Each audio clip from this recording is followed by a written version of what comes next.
My shop name is called Beyond Costumes, and it's located in Yonkers. My store is colorful, eye-opening, I guess exciting for many people.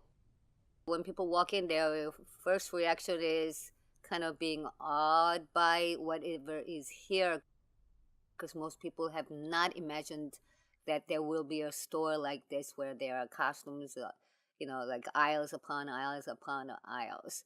It does make me very happy in a sense that I am providing something to people that changes their emotions or moves their emotions. At least I feel like, I have been serving a certain purpose building this costume shop.